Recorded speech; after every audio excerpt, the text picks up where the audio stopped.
खबर महाराष्ट्र की। महाराष्ट्र में मराठा आरक्षण आंदोलन फिर से तेज हो चुका है। इस बार कमान संभाली है सामाजिक कार्यकर्ता मनोज जरांगे ने। मराठा आरक्षण का आज दूसरा दिन है। आरक्षण की मांग को लेकर आंदोलन की अगुवाई करने वाले मनोज जरांगे पाटिल ने कहा कि जब तक मांग पूरी नहीं हो जाती तब तक वो वहां से हटने वाले नहीं हैं। सरकार चाहे तो गोली मार दे। मनोज जरांगे पाटिल ने कहा है कि हमारी मांगे जब तक पूरी नहीं होगी हम यहाँ से पीछे हटने वाले नहीं हैं। मराठा आरक्षण आंदोलन के नेता मनोज जारंगे की भूख हड़ताल का दूसरा दिन है। जारंगे जालना से बुधवार को मुंबई के लिए निकले थे। उन्होंने 29 अगस्त को मुंबई के आजाद मैदान में अनशन शुरू किया। जारंगे ने घोषणा की कि जब तक समुदाय की मांगे पूरी नहीं हो जाती वो पीछे नहीं हटेंगे। मनोज ने चेतावनी दी है कि हम अपना हक मांग रहे हैं, ये हमारी आखिरी लड़ाई है। सरकार समुदाय के धैर्य की परीक्षा न ले। अगर शिक्षा और नौकरियों में मराठा समुदाय के लिए आरक्षण की मांग पर फैसला लेने में देरी होती है तो वो अगले 2 दिनों में पानी पीना बंद कर देंगे। जारंगे की मांग है कि सभी मराठों को नौकरी और शिक्षा में आरक्षण के लिए ओबीसी के तहत कुनबी के रूप में मान्यता दी जाए। शुक्रवार को मुंबई पहुंचे सैकड़ों समर्थकों ने छत्रपति शिवाजी महाराज टर्मिनस पर शरण ली। कई प्रदर्शनकारियों ने अपनी गाड़ियों में रात बिताई। जारंगे के आंदोलन के बीच महाराष्ट्र सरकार ने वंशावली समितियों का कार्यकाल 30 जून 2026 तक बढ़ा दिया है। ये समितियां ओबीसी कैटेगरी में आने वाली कुनबी जाति के पात्र मराठा समुदाय के लोगों को जाति और जाति वैधता प्रमाण पत्र जारी करने के लिए तालुका स्तर पर बनाई गई है। 25 जनवरी 2024 को वंशावली समिति का गठन किया गया था। उनका कार्यकाल पहले 30 जून 2025 तक बढ़ाया गया था। आज मुंबई के सीएसटी और आसपास के इलाकों में यातायात पूरी तरह से ठप हो गई है। पुलिस प्रदर्शनकारियों को रास्ता खाली करने के लिए मनाने में जुटती रही। प्रदर्शनकारी शौचालय, पानी, शेल्टर जैसी बुनियादी सुविधाओं की मांग को लेकर सड़कों पर उतर आए। कानून व्यवस्था बनाए रखने के लिए केंद्रीय रिजर्व पुलिस बल, केंद्रीय औद्योगिक सुरक्षा बल और रैपिड एक्शन फोर्स के जवानों की तैनाती की गई है। आपको बता दें कि 2023 से लेकर अब तक ये 7वां अनशन है। 29 अगस्त 2023 को जालना के अपने अंतरावली साठी गांव में मराठों के लिए आरक्षण की मांग को लेकर पहली बार अनिश्चितकाल भूख हड़ताल की गई थी। तब से ये उनका 7वां प्रदर्शन है। जारंगे ने 2024 के महाराष्ट्र विधानसभा चुनाव से पहले कई विरोधी रैलियां और भूख हड़तालें की। 20 फरवरी 2024 को एकनाथ शिंदे सरकार ने मराठों को 50% की सीमा से ऊपर 10% आरक्षण देने के लिए एक विधेयक पेश किया था। इस साल जनवरी में भी राज्य सरकार की ओर से भाजपा विधायक सुरेश धास के हस्तक्षेप के बाद जारंगे ने 6ठे दिन भूख हड़ताल खत्म की थी। हालांकि इससे पहले 5 मई 2021 को सुप्रीम कोर्ट ने आरक्षण देते समय 50% आरक्षण का उल्लंघन करने का कोई वैध आधार नहीं होने पर कॉलेजों, उच्च शिक्षणों, संस्थानों और नौकरियों में मराठा समुदाय के लिए आरक्षण को रद्द कर दिया था। जवानों की छुट्टियां कर दी गई है। कहा गया है कि जब तक आंदोलनकारी वापस नहीं चले जाते तब तक किसी भी पुलिसकर्मी को छुट्टी नहीं दी जाएगी। Shahid Ansari, India news, Mumbai. उधर महाराष्ट्र में जो उत्तर भारतीयों के साथ मारपीट हो रही है उस पर बिहार के लोगों का क्या कुछ कहना है, सुनिए। तो अभी इस वक्त हम मौजूद हैं बिहार के मोतिहारी जिले में, और इसको अगर हम कहें तो पूर्वी चंपारण भी कह सकते हैं, क्योंकि ये एक बहुत ही ऐतिहासिक धरती है और यहीं से महात्मा गांधी ने चंपारण सत्याग्रह की शुरुआत की थी। तो यहाँ पर हमारे साथ बात करने के लिए काफ़ी लोग हैं जिनसे हम बात करेंगे और जानेंगे कि चूंकि पलायन का मुद्दा सीमांचल में एक बहुत बड़ा मुद्दा है, और जब यहाँ के बच्चे या यहाँ के युवा जब पलायन करके दूसरे राज्यों में जाते हैं अपनी रोजी रोटी के लिए, तो वहाँ उनके साथ किस तरीके से दुर्व्यवहार किया जाता है, अभद्रता की जाती है और मारपीट तक की जाती है। तो ऐसे में तमाम लोग हैं, हम उनसे बात करेंगे और जानेंगे कि आखिर उनको क्या लगता है। क्या नाम है सर आप? मेरा नाम खुर्शीद आलम हुआ जी। पूछा जाए जिस तरीके से सीमांचल का ये इलाका है और बाढ़ग्रस्त भी काफ़ी होता है ये इलाका, तो ऐसे में यहाँ के युवा, यहाँ के बच्चे जो है बेहतर शिक्षा या बेहतर रोजगार के लिए बाहर पलायन करते हैं, और जब वो पलायन करके जाते हैं दूसरे राज्यों में तो उनके साथ मारपीट की जाती है, गाली गलौज की जाती है। तो कैसे देखते हैं इन सारी घटनाओं? देखिए, मैं ये देखता हूँ ये देश अरे सभी लोगों का है। ये हर स्टेट में हर आदमी जाके अपना काम कर सकता है, जी सकता है। मतलब ये हमारे संविधान ने हमें ये दे रखा है, से हर आदमी कहीं भी जाके अपना काम कर सकता है। स्वतंत्र पता नहीं इधर लगभग 10 साल 15 सालों से इधर क्या एक चला है ट्रेंड से, भाई वहाँ नहीं जा सकता, वहाँ नहीं जा सकता है, यहाँ नहीं जा सकता। भाई क्यों नहीं जा सकता? भाई ये देश मेरा है, आज़ादी हमें मिला इसलिए कि मैं कहीं भी स्वतंत्र हो के मैं अपना काम कर सकूं, लेकिन यहाँ इधर देख रहे हैं ट्रेन किसी भी स्टेट में जा रहा है, भाई तुम बिहारी हो तो तुम महाराष्ट्र के हो, तुम कहाँ हो, ऐसा नहीं होना चाहिए। यहाँ के नेता को इस पर बैठ के विचार करना चाहिए और एक कानून ऐसा पास करना चाहिए जिस पे लगे भाई इस तरह का जो करता है उसको ऐसा कानून सख्त कार्रवाई की जाए जिससे फिर कल वो आदमी उठाए नहीं।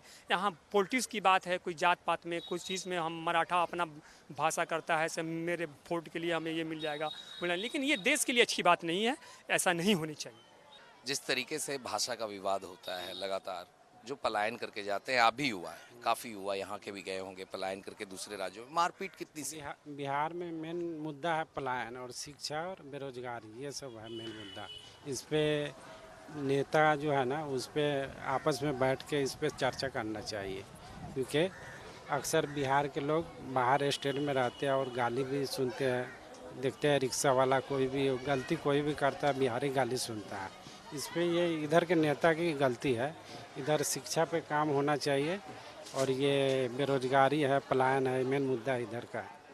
क्या लगता है नीतीश जी ने पिछले 20 साल में जैसे वो दम भरते हैं कि हमने सुशासन की सरकार दी है, हमने रोजगार की योजनाएं सरकार में लाई, रोजगार के लिए अपॉर्चुनिटीज़ यहाँ पे युवाओं के लिए निकाली हैं, चाहे शिक्षक की बहाली हो, पुलिस की बहाली हो, तमाम वो ये आंकड़े देते हैं। आपको लगता है वो खरे उतरे हैं खास तौर पे रोजगार के मुद्दे पे ताकि पलायन रुक सके बिहार? नहीं, पलायन पे कुछ काम नहीं हो रहा है। लॉ एंड ऑर्डर तो बिल्कुल ठप है, क्योंकि वो अचेत अवस्था में जा चुका है नीतीश जी, कुछ काम नहीं हो रहा है अभी। इस पे मेन मुद्दा है कि लॉ एंड ऑर्डर को कंट्रोल करना चाहिए। तेजस्वी कह रहे हैं कि हम जब सरकार में आ जाएंगे तो हम रोजगार के काफ़ी अवसर देंगे, तो लगता है इस बार बदलाव होगा, तेजस्वी मुख्यमंत्री बन जाएंगे जैसा कह रहे हैं वो, हम एनडीए को उखाड़ फेंकेंगे बिहार से? उम्मीद है तेजस्वी की सरकार बने गठबंधन की, क्योंकि पिछली बार 17 महीना सरकार में था तो उसने रोजगार दिया था 5 लाख। अगर वो आएगा तो देगा, नया युवा है, युवा को रोजगार देगा। तो अभी हमारे साथ कुछ और भी लोग हैं बात करने के लिए, जिनसे हम जानेंगे कि आखिर किस तरीके से बिहार में जो पलायन का एक मुद्दा है तो उसके बारे में इनका क्या सोचना है। तेजस्वी कह रहे हैं कि नीतीश जी की सरकार जो है फेल हो गई, हम सरकार पलट देंगे, इस बार आएंगे तो बहुत रोजगार देंगे यहाँ के लोगों को। अच्छे बात कहते हैं, बदलाव होना भी चाहिए, ज़रूरी है। अगर बाल बच्चा है पढ़ा लिखा नहीं है, बाहर जा रहा है कमाने के लिए, तो लोग बोलता है बिहारी आ गया या है, गाली भी देता है। जब मेरे बिहार में ये सब चीज़ रहता तो हमको बाहर जाने की क्या ज़रूरत था। रोज़गार तो मिलता नहीं है, पढ़ाई लिखाई भी उसी तरह साहब चौपट है, स्कूल जाता है बच्चा लेकिन पढ़ता भी नहीं है। अब आगे 20 साल से सरकार है, अगर 20 साल में सरकार अभी तक देश को अगर न कुछ किया तो क्या कर सकता है, यही बात है। नीतीश कुमार फेल हो गए हैं इस बार? एकदम निश्चित फेल है, एकदम गारंटी फेल है। वो तो बोलने के लिए कुछ बोल देते हैं, बोलते बोलते कुछ भी कह देते हैं। लेडीज पे भी कह देता है कि हाँ कभी कपड़ा पहनती थी, ये भी बात बोलते हैं, यही सब बात बोलते हैं। कह रहा है विपक्ष की वोट चोरी भी हो गया यहाँ, और फिर बात उठा देती है वो लोग पलायन की भी, तो पलायन एक बड़ा मुद्दा रहेगा वोट चोरी के साथ? हाँ रहेगा, एकदम 100% रहेगा। खुद मेरा भी नाम कट गया था, अब देखिए जब कि हम जिंदा है अभी, मेरा भी मुहारी में नाम रख दिया था कि हाँ आपका वोट कट गया, तो फिर उसको प्रक्रिया करके तो वोट जोड़वाया है, जुड़ गया वोट। हाँ जुड़ गया। तब ऐसे ही तो बात है रह गया कि हम चला वोट बहुत दिन से देते हैं, हमारा बोले मर गया है या है वहाँ, ये सब बात बोलते हैं। मोदी भी तो इतना भी तो कहेगा 15 लाख रुपए आएगा तो युवा के इतना नौकरी मिलेगा, लेकिन आज तक तो इतना प्रधानमंत्री तो कभी इतना झूठ बोले पर प्रधानमंत्री को हम लोग को देखे भी नहीं है, जितना ही झूठ बोलते हैं।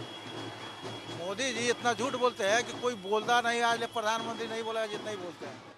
राहुल गांधी जा रहे हैं, वोट चोरी का आरोप लगा रहे हैं, वो सही बात कर रहे हैं, एकदम सही कर रहे हैं, हम लोग एकदम 100% कर रहे हैं, सही बात है। यहाँ पे और भी लोग हैं, हम उनसे भी बात करेंगे और जानेंगे कि आखिर वो क्या कहते हैं।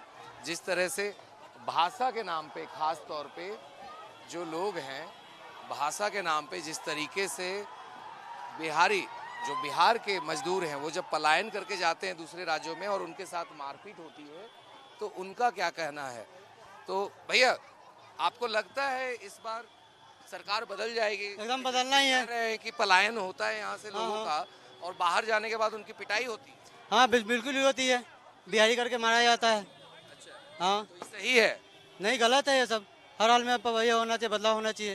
नीतीश जी तो कहते हैं हम 20 साल में बहुत बढ़िया काम किए, रोजगार दे दिए। बढ़िया ऐसा नहीं किया, लेकिन उनको दल बदलने की आदत है। जब भी देखेंगे कुछ अच्छा होने वाला है तो दल बदल के चले जाते हैं। जी, तो इस बार बदल जाएगी सर। हर हाल में बदलना है सर। Thank you. क्या लगता है बिहार में इस बार पलायन मुद्दा बनेगा चुनाव में? जी, लालू का सरकार आएगा, राहुल गांधी जी का सरकार अब चेंज होना चाहिए सर, ढेर दिन हो गया। जी, तो जिस तरह से बिहार के लोग पलायन करके जाते हैं, आपका सीमांचल का इलाका है ये, और वहां जाने के बाद उनके साथ मारपीट होती है, तो लगता है नीतीश जी ने काम काज यहाँ दिया है लोगों को कि ऐसे पलायन का मुद्दा? बिहार यूपी का लोग तो सब दिल्ली पंजाब जाते हैं सर कमाने। पटना में तो काम है नहीं, कोई कंपनी नहीं है, कोई फैक्ट्री नहीं है, कहाँ काम करेगा सर। अच्छा, जो पलायन करके जाते हैं उनके साथ मारपीट होती है, वो सही है? गलत है सर, मारपीट पलायन करके जा रहा आदमी कमाने, तो उसके साथ मारपीट होगा तो गलत ना है सर। महाराष्ट्र में मराठी नहीं जानने के लिए पीट देता है। राज ठाकरे की पार्टी हर बार जो है लगातार पीटता है। पंजाब में जाएंगे तो हमको पंजाबी नहीं बोलेगा तो मारेगा। हम काम करने ना आए हैं। कोई भी कहीं जाएगा तो भाषा धीरे धीरे ना सीख पाता है सर, एक बैग तो नहीं सीख पाएगा। तो ये थे यहाँ के चंपारण, खास तौर पे मोतिहारी के लोग, जिन्होंने साफ तौर पे कहा कि आखिर किस तरीके से जो भाषा के नाम पे लोगों के साथ, जो पलायन करने वाले मजदूर हैं, उनके साथ मार पिटाई करना कहीं से भी जायज़ नहीं है। और भारत में हर एक नागरिक का अधिकार है कि वो किसी भी राज्य में जाकर, किसी भी शहर में जाकर वो वहाँ रोजगार कर सकते हैं, और किसी को इस पे किसी तरह की आपत्ति नहीं होनी चाहिए, क्योंकि वह भी एक भारत का नागरिक है। विजय राजू शर्मा के साथ आनंद सिंह, ITV नेटवर्क, चंपारण। उधर देश भर में गणेश